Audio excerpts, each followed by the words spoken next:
Hello बच्चों। और आप सभी कैसे हैं? आशा है आप सभी अच्छे होंगे और जो आपकी यूपीपी की तैयारी चल रही है वह भी अच्छी चल रही होगी। चलिए बच्चों, हम जो डेली क्लास चलाते हैं उसमें से जो है डेली करंट अफेयर की क्लासेस में जो है मार्च तक की हमने करंट अफेयर कंप्लीट करा दी है। हमने जून, मई, अप्रैल और मार्च की करंट अफेयर कंप्लीट करा दी है। अब जो हम कल से फरवरी की करंट अफेयर शुरू करेंगे। इसके अलावा यूपी जीके में भी काफ़ी इंपॉर्टेंट टॉपिक को हमने कंप्लीट करा चुके हैं। और अगर आपको कोई अलग से टॉपिक पढ़ना है तो उसके लिए आप कमेंट करके बता सकते हैं।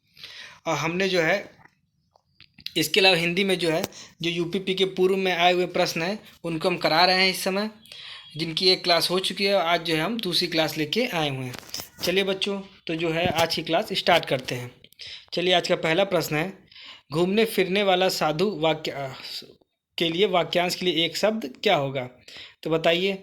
इसमें जो होगा ऑप्शन ए तपस्वी, ऑप्शन बी योगी, ऑप्शन सी परिव्राजक या ऑप्शन सी श्रमण। तो बताइए आप सभी। तो इसमें जो है इसका आंसर क्या होगा? तो जो इसका हमारा आंसर होगा यह होगा, जो घूमने फिरने वाले साधु होते हैं इनको बोला जाता है परिव्राजक। तो यह जो होंगे इसका ऑप्शन सी सही होगा। चलिए बच्चों, अब आगे देखा जाए। नियत, नियत और नियत में क्या क्या अर्थ होगा? ऑप्शन ए इरादा या भाग्य, ऑप्शन बी इरादा या निश्चय, ऑप्शन सी भाग्य या निश्चित, या ऑप्शन डी निश्चित या इरादा। तो जो इसका आंसर होगा, जो पहला नियत है, नियत ये होता है निश्चित, और जो नियत होता है ये होता है इरादा। तो इसलिए जो हमारा ऑप्शन डी जो होगा यह सही होगा। चलिए बच्चों, अब आगे देखा जाए। किस विकल्प के सभी शब्द स्त्रीलिंग हैं? तो बताइए बच्चों कौन सा होगा? ऑप्शन ए साहित्य या जहाज, ऑप्शन बी शीशम या नर्मदा, ऑप्शन सी विहग या गरुड़, या ऑप्शन डी समाधि या दीमक। तो इसमें देखिए जहाज क्या होता है, जहाज उड़ता है, इसलिए यह कटा हमारा। अगला हो गया शीशम का जो होता है यह भी कटा, यह भी पुल्लिंग होता है। अगला हो गया गरुड़, यह भी कटा। तो इसके बाद हमारा क्या बचा? समाधि या दीमक। तो आपको होगा कि समाधि होती है और दीमक लगती है, इसलिए हमारा जो आंसर होगा, आंसर ये जो है यह सही होगा। चलिए बच्चों, अब आगे देखा जाए। आगे गुरु शब्द का बहुवचन क्या होगा? पहला होगा गुरुजन, ऑप्शन बी गुरुतर, ऑप्शन सी गुरुवें, या ऑप्शन डी गुरुओं। तो आपको जो कुछ शब्द ऐसे होते हैं जिसमें कि होता है हमारा, जिसमें हमारा जन लगता, जिसमें जो होता है कुछ शब्द ऐसे होते हैं जिसमें कि हमारा जन लगता है इस बहुवचन बनाने के लिए। तो यह जो होगा, जो गुरु होता है, गुरु का बहुवचन बनता है गुरुजन के नाम पे। तो यह हमारा जो होगा गुरुजन। चलिए बच्चों, आगे देखा जाए। निम्नलिखित में से तत्सम और तद्भव शब्द का कौन सा युग्म गलत है? पहला हो गया भित्ति या भय, उसके बाद आएगा घट या घड़ा, अगला है याचक या जाचक, और लास्ट है अक्षर या आखर। तो जो हमारा जो है घट घड़ा सही है हमारा, अगला याचक जाचक ठीक है, अक्षर आकर ठीक होता है। जो भित्ति होता है, भित्ति का जो हमारा बनता है, भित्ति का हमारा बनता है भीत, भित्ति का हमारा बनेगा भीत। तो इसलिए ये हमारा ऑप्शन फर्स्ट जो होगा यह राइट होगा, क्योंकि इसमें गलत पूछा गया है।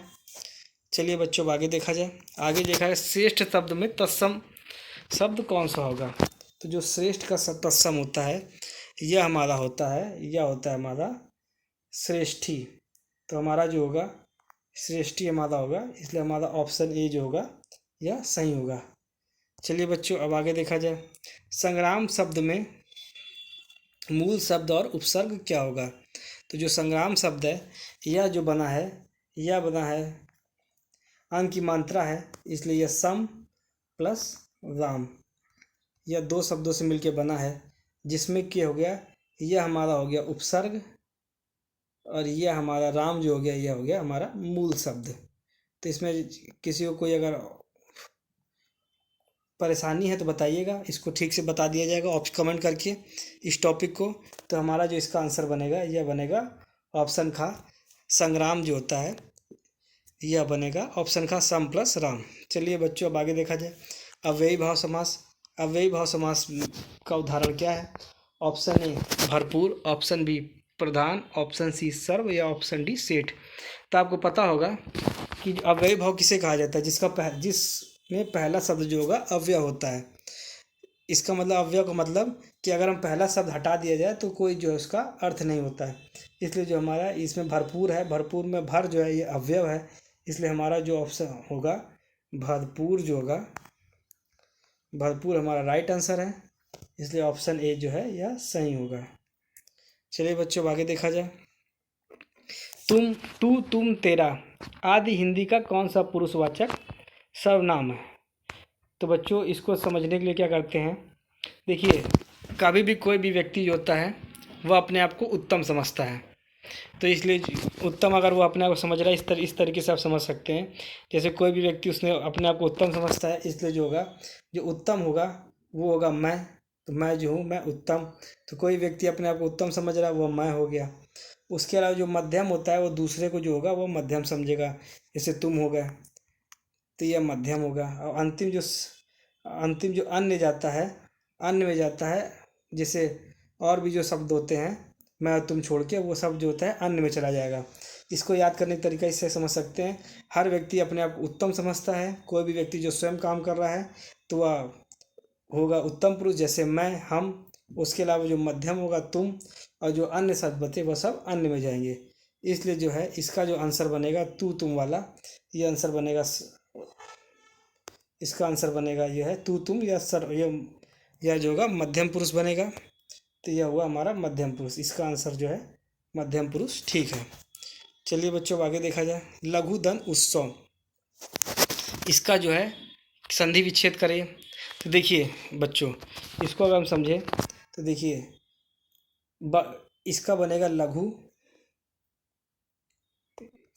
यह बनेगा हमारा,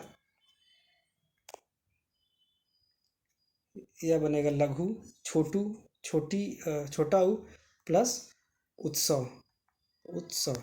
अब आप कहेंगे ये कैसे बनना है, देखिए एक ऊ, छोटा ऊ और दूसरा ऊ बन के ये बड़ा ऊ हो जाता है, तो यह जो हमारा बनता है उसके बाद बड़ा बन के ये बनता है लघु धन उत्सव, जो होगा ये इससे लघु उत्सव बन जाता है। तो जो छोटा एक ऊ ये, छोटा ऊ ये और छोटा ऊ की मात्रा मिलके ये बड़ा ऊ में चला जाता है, इसलिए इसका आंसर हमारा क्या बनेगा, ऑप्शन गा लघु उत्सव। चलिए बच्चों अब आगे देखा जाए। कौन सा विराम चिन्ह दो पृथक शब्दों को जोड़ता है? तो ये आपको पता होगा, ये कौन सा होता है, यह होता है हमारा योजक। तो जो योजक हमारा होता है, योजक जो होगा यह दो जो है विराम चिन्हों को हमेशा जोड़ता है। चलिए बच्चों अब आगे देखा जाए। दिनेश रोज 4 लीटर दूध पीता है, तो जो यह कौन सा सर्वनाम होगा, तो दिनेश जो 4 लीटर दूध पीता है, तो इसमें अगर हम समझना चाहें तो जैसे 4 लीटर दूध है तो यह होगा परिणामवाचक, परिमाणवाचक, जिसमें परिमाण बताया जाए। यह दो तरीके का होता है, एक निश्चय निश्चित, एक होगा हमारा अनिश्चित। अनिश्चित निश्चित वो होता है जैसे कि यह है 4 लीटर, इसमें निश्चित है कि 4 लीटर दूध मिलेगा, जिसमें लीटर हो गया, मीटर हो गया, यह सब जो होते हैं ये सभी निश्चित में आते हैं।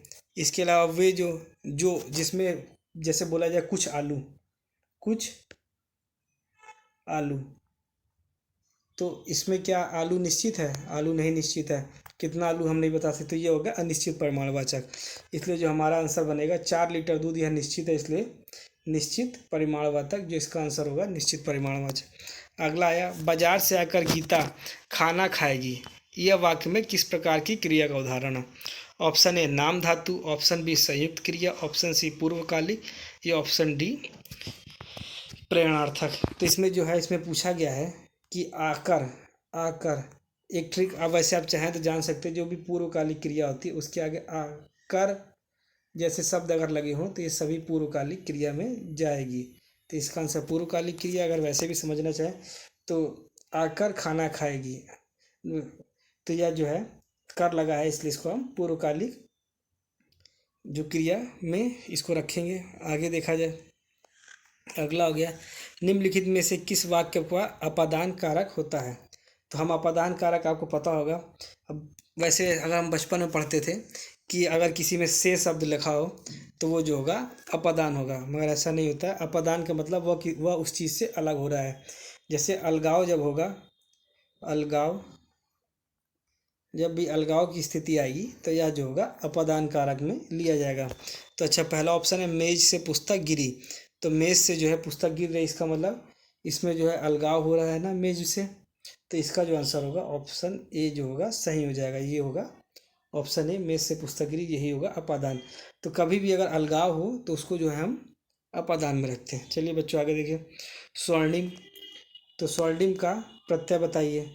जो स्वर्णिम का प्रत्यय होगा देखिए कैसे बना है, स्वर्ण, स्वर्ण ऐसे लिखा जाता है, स्वर्ण धन इम, ठीक है, समझ में आया। तो स्वर्ण जो मूल शब्द हो गया, इम जो हमारा प्रत्यय हो गया। तो हम क्या कह सकते हैं इसमें, स्वर्णिम जो है, कभी भी प्रत्यय तो आपको पता ही होगा कि किसी भी शब्द के बाद में आता है और उस शब्द की पूरी अर्थ बदल देता है, इसलिए वह प्रत्यय कहलाता है। अगर पहले आएगा तो वो जो होगा उपसर्ग कहलाएगा। तो आप समझ गए होंगे स्वर्णिम जो होगा, तो ये मूल शब्द स्वर्ण हो जाएगा और इम जो है इसका प्रत्यय, इसलिए इसका आंसर इम हो जाएगा। चलिए बच्चों अब आगे देखा जाए। घाव पर नमक छिड़कना। ऑप्शन ए दुखी को अधिक दुखी करना, घाव पर नमक लगाना, पुरानी बातें दोहराना या किसी का मजाक उड़ाना। तो घाव पर नमक छिड़कना मतलब दुखी को और दुखी करना। तो इसका तो आंसर हम ऐसे ही समझ सकते हैं, दुखी का और दुखी करना। चलिए मूक का विलोम क्या होगा। मूक का विलोम होगा वाचाल। जो भी व्यक्ति मूक मतलब ना बोलने वाला, वाचाल मतलब बोलने वाला। तो इसका आंसर ये सही हो जाए। गौड़ का अगर हम देखे जाए तो गौड़ जो है ये काफ़ी इंपॉर्टेंट प्रश्न बनता है। गौड़ भी कई बार पूछा गया है। गौड़ का होता है मुख्य, गौड़ का हमारा हो जाएगा मुख्य। अगर गौड़ का देखा जाए तो ये मुख्य हो जाएगा। इसके अलावा हास है और श्राप है। चलिए आगे देखा जाए। बेकार, बेकार से बेगार भली लोकोक्ति क्या होगा। तो इसका जो आंसर उत्तर होगा, ये निकम्मा बैठने से कुछ काम नहीं चलता, इसलिए ऑप्शन सी, ऑप्शन